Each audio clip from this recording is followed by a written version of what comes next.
जोरदार तालियों से होना चाहिए, जोरदार तालियां।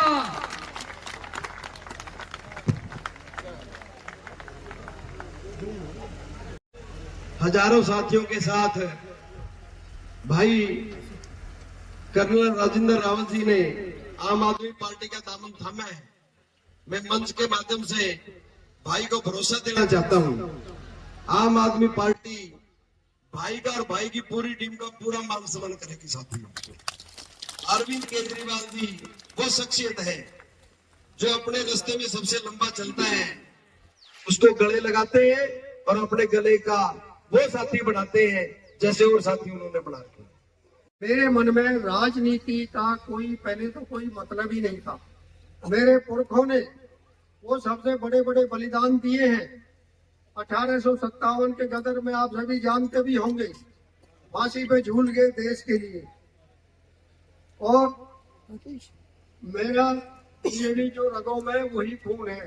मैंने हमेशा एक जिंदगी में पहले फौज में रह के भी आप लोगों की सभी की सेवा की, क्योंकि वहाँ ये थोड़ी कहता है भैया रावत ने तुम किस्मत कीजिए, दूसरे ने बेशक पकड़ लीजिए। वहाँ वो देश का सिपाही होता है, वो देश उसके लिए एक होता है।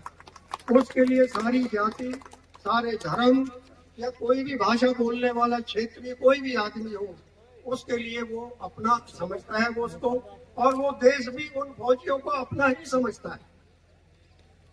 मैं आप जो बताया है, कई चीजें ऐसी थी जो मेरे मन में बड़ा दुख होता था, और दुख इस बात का होता था कि कोई भी जो बन जाता था कुछ दिन तक तो लोगों के में हाथ भी जोड़ेगा, पाँव में भी लेटेगा, नाक भी रगड़ेगा, लेकिन एक बार काम निकलने के बाद मैंने ऐसा कहते हुए भी नेताओं को देखा है। यहाँ कई जो है वो मैंने यार हर बार 2-3 महीने इनका पाँव पकड़ता हूँ, अब 5 साल तो इन्हीं की बारी नहीं है क्या पाँव पकड़ने की। ऐसे लोग भी हैं जो इस राजनीति में आके फायदे के लिए आते हैं। भाई मैंने तो जिंदगी में बचपन से लेकर आज तक भी भैया देना सीखा है। मैं तो ये चाहता हूँ मैं कुछ ऐसा कर गुजरूं, ऐसा कहूँ कि ताकि गांव का भी नाम हो, क्षेत्र का भी नाम हो, और भैया पाल और आसपास के लोग भी ये कहें भाई हमारे क्षेत्र से भी एक ऐसा लड़का था। तब मैं आपका बालक हूँ। मैं तो एक ही यकीन आपको दिला सकता हूँ कि कोई भी भाई कभी भी अगर जिसे मेरी जरूरत हो, भाई कर्नल साहब इस काम को कर सकते हैं, मैं कभी पीठ दिखाने वाला आदमी नहीं हूँ। मैं तो हमेशा साथ खड़ा रहने वाला आदमी हूँ। अभी भी मुझे कोई ऐसी अथॉरिटी नहीं थी, कोई सरकार की तरफ से या किसी की तरफ से कोई पावर नहीं थी, लेकिन मेरे अपने संपर्क थे। मैं अभी भी कह सकता हूँ मैंने अपने संपर्कों से बहुत लोगों को नौकरियां भी दिलाई है। मैंने बहुत लोगों को जब भी उनकी कोई समस्या प्रॉब्लम हुई है, चाहे जिले से हो या जिले से भी ऊपर रेंज से हो या चंडीगढ़ से हो, उनके साथ उन भाइयों को मैं साथ लेके गया हूं अपने उसमें गाड़ी में। और उनको यहाँ हमारे और भी साथी बैठे हुए हैं जिनके साथ अन्याय होता था। मैं अन्याय बर्दाश्त नहीं कर सकता किसी के भी साथ हो। यहाँ मेरे साथ कुछ भाई ऐसे भी हैं जिनके साथ बहुत बड़ा अन्याय हुआ, गोली भी खाई, लोग भी मरे, चोट भी लगी उनको, और जब भी केस बनता उनको ही फंसाता सिस्टम। 3 बार इंक्वायरियां हुई उनकी पहले। एक बार मेरी थोड़ी सी वो लगी, मैंने वो ठीक करा दिया, फिर दोबारा ऊपर से दबाव आया, फिर इंक्वायरी करा के उनके उल्टे काम करा दिए, उन गरीबों को ही फंसवा दिया। मैंने जाके आईजी को बोला, रेवाड़ी ने, मैंने कहा आईजी साहब ये क्या हो रहा है। आईजी साहब बोलते हैं कर्नल साहब पुलिस के काम यही रह गया कि इंक्वायरियां करती रहेगी। हो गई इंक्वायरियां बहुत। सबको नमन और चरण वंदन। यहाँ मेरी मातृशक्ति बैठी है, सिर झुका के आपको प्रणाम करता हूँ। साथियों, अहरवा से ही जब मैं हकीम का ब्लॉक अध्यक्ष था तो यहीं से शुरुआत की थी और आप लोगों ने ही मेरा साथ दिया था। हमारे साथी आज जो अहरवा से ब्लॉक मेंबर भी हैं, रोहताश, वो आज हमारे यहाँ पे बीच में है नहीं, अपनी कहीं जॉब पे हैं। उनके परिवार से काफी साथी आए हुए हैं। वेदपाल भाई हमारे सामने बैठे हैं, तो कड़ी कड़ी करके हमने जिले में टीम बनाई और आज उस कड़ी में एक हीरा जुड़ने जा रहा है डॉक्टर कर्नल राजेंद्र रावत जी के नाम पे। मैं पार्टी में तहे दिल से डॉक्टर साहब का स्वागत करता हूं, जिनके राजनीतिक कैरियर बहुत बड़ा रहा, बहुत संघर्षपूर्ण रहा। अपने हलके के लोगों के लिए ही नहीं, जिले के लोगों के लिए उन्होंने काम किया, समाज सेवा की। और आज एक ऐसी पार्टी, क्रांतिकारी साथियों की पार्टी, जिसमें कर्नल राजेंद्र रावत जी आए। तहे दिल से आपका स्वागत, सम्मान। साथियों, जो हमारी आम आदमी पार्टी है, एक भी साथी ऐसा नहीं जो नेताओं के बैकग्राउंड से आता हो। किसी के घर में हमारे बाप दादा राजनीति से संबंध नहीं रखते, बड़े आम परिवारों से आते हैं। क्यों आना पड़ा? एक विचारधारा थी बदलाव की। इन भ्रष्ट लोगों ने, इस भ्रष्टाचारी व्यवस्था ने जो जड़ें जमा रखी हैं, हमारे समाज को आगे नहीं बढ़ने देते, उन्हें काट के फेंकने के लिए आम आदमी पार्टी को सामने आना पड़ा। बिजली, पानी, शिक्षा, स्वास्थ्य हर आदमी को जरूरत है। इन्हीं चीजों की वजह से हमारा परिवार कर्जे में आता है, किसान को दर दर की ठोकर खानी पड़ती है। जब यही चार चीजें फ्री हो जाएं और उसके बावजूद प्रदेश में कर्जा ना रहे, तो राम राज्य तो इसी को कहेंगे। इससे बेहतरीन राम राज्य क्या होगा? प्रभु राम तो हमारे दिल में बसते हैं, मंदिर में तो जब जाएंगे जब हमारी जिम्मेवारियों का निस्तारण कर देंगे। आज साथियों, हमें रोटी और रोजगार की जरूरत है और हमें उसी रोजगार से वंचित किया जाता है। हरियाणा के अंदर 30 बार पेपर लीक हुए, 30 बार।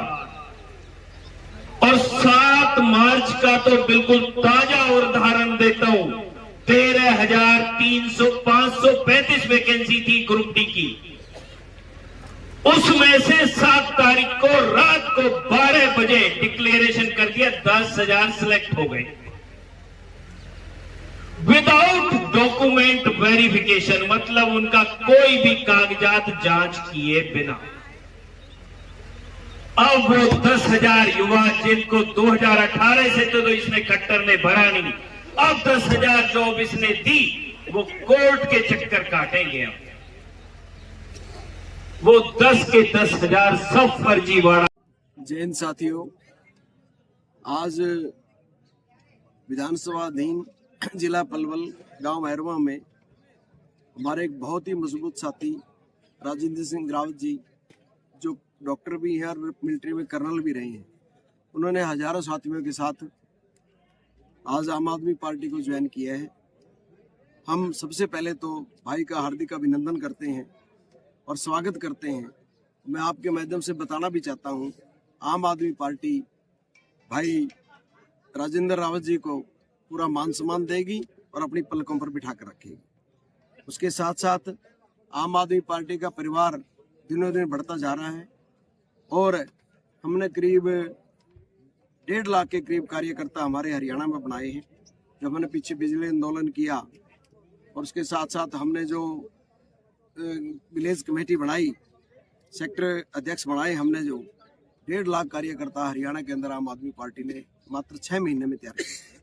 और आज आम आदमी पार्टी दिनों दिन बढ़ती जा रही है, क्योंकि केजरीवाल जी की जो नीति है, उन नीतियों को मानकर, चाहे वो अच्छी शिक्षा की नीति हो, चाहे अच्छी चिकित्सा की नीति हो, चाहे वो बुजुर्गों के लिए बस फ्री यात्रा की नीति हो, चाहे वो मोहल्ला क्लिनिक की नीति हो, इन नीतियों से लोग प्रभावित हैं आज तक किसी भी पार्टी ने 75 साल में वो फंडामेंटल राइट्स या जिसको कहा मूलभूत सेवाएं नहीं दी जो आज केजरीवाल जी दे रही हैं। हमें केजरीवाल जी पर आम आदमी पार्टी पर पूरा विश्वास है। दिनों दिन पार्टी बढ़ेगी और केजरीवाल जी इस देश के प्रधानमंत्री बनेंगे, क्योंकि आज इंडिया गठबंधन का जो नाम था वो भी केजरीवाल जी ने दिया है। और केजरीवाल जी ने जैसे भी दूसरी पार्टियों का समीकरण रहा, उस समीकरण को देखते हुए मात्र 21 सीटें पूरे इंडिया में ली है और जोर शोर से 21 सीटों पर कार्यकर्ता जो हमारे आम आदमी पार्टी के इंडिया गठबंधन के जो लोग हैं उन पर काम करेंगे और विजय घोषित होंगे। वर्मा जी, बीजेपी के बहुत सीनियर लीडर थे चौधरी वीरेंद्र सिंह, उनके बेटे हिसार से सांसद थे। अभी उन्होंने जस्ट आधे घंटे पहले बीजेपी को अलविदा कह दिया, कांग्रेस ज्वाइन कर ली। तो क्या देखते हैं इसको, इस तरह से जो मौजूदा सांसद है क्यों जा रहे हैं? देखिए, इससे ये साबित हो रहा है आज नरेंद्र मोदी की लहर भारतवर्ष में नहीं है। जिसके फौजी, जिसके कर्नल जनरल अपना मोर्चा छोड़कर भाग जाएं, तो दिख रहा है अंधेरा में वो पार्टी। आज नरेंद्र मोदी का वो आगाज नहीं है जो 2014 के अंदर था, 2019 में था। अब लोग समझ चुके हैं ये जुमलेबाज पार्टी है और जुमलों से देश नहीं चलता, काम से देश चलता है। इसलिए इसके जो अच्छे अच्छे साथी उनको परख्या जांचा, क्योंकि IAS रिटायर थे वो भी, उनको जांचा परख्या, जांच परख्या देख लिया भी इसमें तिल छंटे में तिल नहीं है, ये तो छंटे छंटे बाकी हैं। इसलिए वो पार्टी छोड़ गए और कांग्रेस पार्टी उन्होंने ज्वाइन की। शर्मा जी, एक और सवाल है। आपका हरियाणा में गठबंधन हो गया, कांग्रेस के साथ ही है, और दिल्ली में भी हो गया, गुजरात में भी है, लेकिन पंजाब में नहीं हुआ। यहाँ पे एक दूसरे के लिए वोट मांगोगे, पंजाब में गाली दोगे एक दूसरे को। देखिए, ऐसा है, पंजाब में कोई कांड रहा जो गठबंधन नहीं हुआ। पंजाब में या तो कांग्रेस पार्टी है या आम आदमी पार्टी है, तीसरी को पार्टी नहीं है।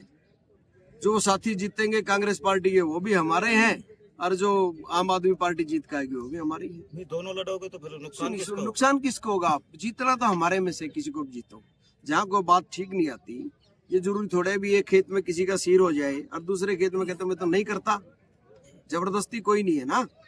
उन्होंने पंजाब में सिर करना नहीं चाहा इसलिए नहीं हुआ, लेकिन केजरीवाल जी तो पूरा इंडिया के लिए कटिबद्ध थे और उन्होंने अपना प्रार्थना पत्र दे दिया था पूरे इंडिया में, मैं आप लोगों के साथ और साथ रहेंगे, क्योंकि केजरीवाल जी की करनी कतनी में कोई फर्क नहीं। तो किस तरह से देखते हो जो लोकसभा चुनाव के नतीजे?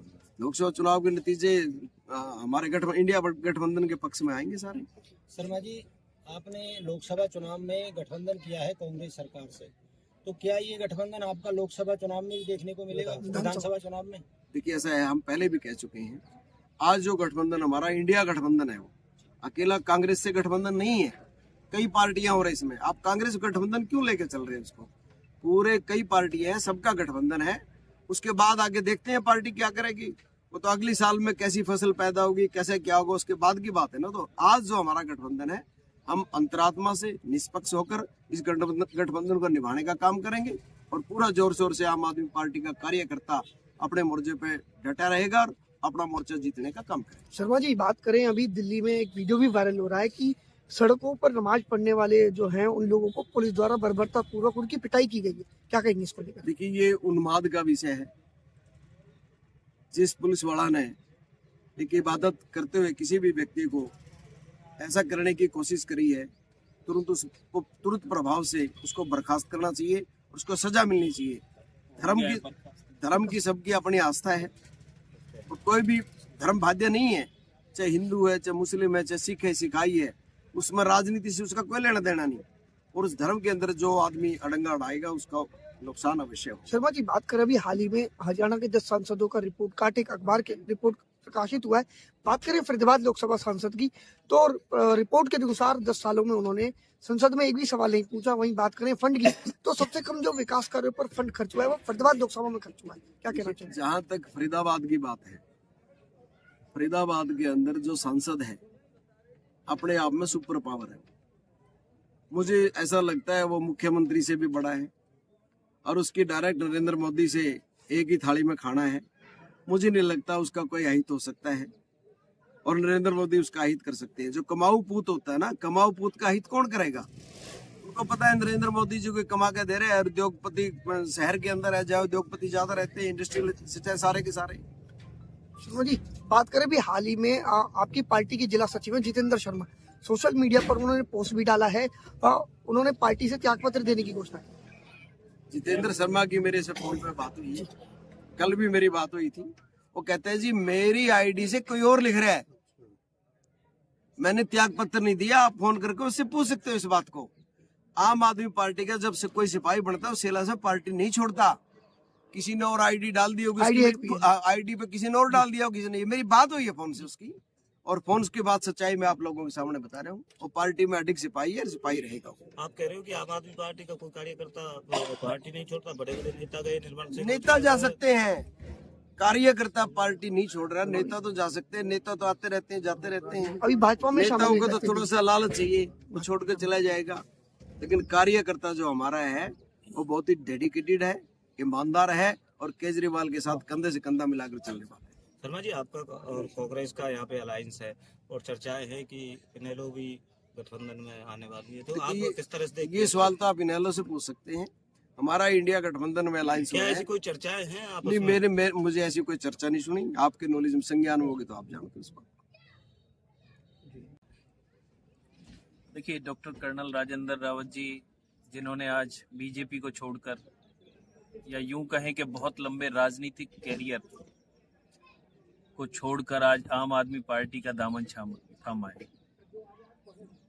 आम आदमी पार्टी रूट लेवल पे काम करती है। तकरीबन 1 साल से हमारी चर्चाएं चल रही हैं राजेंद्र रावत जी के साथ, और जब उन चर्चाओं का आज निचोड़ निकला तो बहुत एक्सपीरियंस आदमी राजेंद्र रावत जी। मैं डॉक्टर साहब का बहुत सम्मान करता हूँ। हतीन हल्के की भी बहुत लोगों से सुना है, वो भी बहुत सम्मान करते हैं डॉक्टर साहब का। आज रूट लेवल पे राजेंद्र रावत जी काम करेंगे। यहाँ के लोग उन्हें अपने पलकों पे बिठाए हुए हैं। पार्टी का एक सर्वे होता है, 4 या 5 कैंडिडेट हो सकता है, वो 6 भी हों, 8 भी हों, दावेदार होते हैं। सर्वे में जो 1 नंबर पे आएगा वो निश्चित तौर पे टिकट का दावेदार रहेगा। और यहाँ पे सर्वे पेड सर्वे नहीं होता। सबसे बड़ी बात बता दूं, आप ही लोग सर्वे करके आप चाहते हैं डॉक्टर राजेंद्र रावत जी आने वाले वक्त के हतीन विधानसभा के विधायक बने, तो मैं यहाँ के हतीन के साथियों से गुजारिश करूंगा, उनके लिए मेहनत करें। आप जो नीति आम आदमी पार्टी की विचारधारा बदलने की है, बिजली, पानी, शिक्षा, स्वास्थ्य की है, उसके लिए आप अपने आप को डॉक्टर कर्नल राजेंद्र रावत की तरह हतीन हल्के में लेके जाएं, उसके बाद टिकट मांगे। और मैं एक और आश्वासन आपको आज देना चाहता हूं डॉक्टर कर्नल राजेंद्र रावत जी, हतीन की जनता आपके साथ है, तो पार्टी आपको पलकों पे बिठाने के लिए तैयार बैठी है। सर्वे में आप पीछे रह गए तो आप हमसे नहीं कहिएगा। अध्यक्ष जी, दिल्ली में कथित रूप से एक शराब घोटाला अरविंद केजरीवाल पर लगाया जा रहा है, और उसमें सम्मान भी उनको प्राप्त हुए हैं 6 से 8 बार। अभी तक वो वहाँ पे पेश नहीं हुए हैं, क्या कारण है? इसके बारे में कुछ बताएं। देखिए, अच्छे स्कूल बनाने वालों और अच्छे अस्पताल बनाने वालों पर ईडी, सीबीआई और सीआईडी नाम की एक तोता संस्था है। ये स्वायत्त संस्थाएं तो हैं, पर मैं इन्हें पंगु संस्था कहता हूँ। सरकारों के दिशा निर्देश के अनुसार चलती है। ईडी संस्था तो ऐसी है जहां पे बेल का प्रोविजन ही नहीं है। जब तक चार्जशीट फ्रेम होने के बाद फाइनल ट्रायल हो जाता है, या तो एक्विटल होगा या कन्विक्शन होगा। ऐसी संस्था जहां पर बेल का प्रोविजन नहीं है, 100% कन्विक्शन रेट होना चाहिए। ये मैं पत्रकार बंधुओं को बताना चाहता हूं, जिससे आगे आप इसको कहीं और भी बताएं। ईडी का कन्विक्शन रेट 0.4% का है। 3000 लोगों में से 23-24 लोगों का कन्विक्शन हुआ है। बाकी के 2973 लोगों का क्या कसूर था, जिन्होंने 1-1, 1.5, 2-2 साल जेल में काटे? सिर्फ राजनीतिक बंदी बनाने के लिए संस्थाएं आज बन गई हैं, सरकार के दिशा निर्देश पे चलती हैं। आज भी एक बहुत बड़ी खबर आपको बताता हूँ, इलेक्शन कमीशन में 3 मेंबर होते हैं। एक तो था ही नहीं पहले, एक आज छोड़ गया कल। वो तो भाई ला रहे हैं अनिल, तो आप समझिए यहाँ पे हिटलर शाही चल रही है। ईडी जैसी संस्थाओं को, सीबीआई जैसी संस्थाओं को, सीआईडी जैसी संस्थाओं को देश विरोधी कामों में लगाया जा रहा है। उनको एक बीजेपी की वॉशिंग मशीन है, कितने ही करप्ट नेताओं को ले आओ, उन पे पहले आरोप लगा दो, ये 70,000 करोड़ का आरोपी, ये सोसाइटी का आरोपी, ये वाटर घोटाले का आरोपी, ये वेपम घोटाले का आरोपी, और उनको बीजेपी में ले आओ। अगले दिन से ईडी कहती है जी हाँ आप अच्छे हो, आप साफ हो।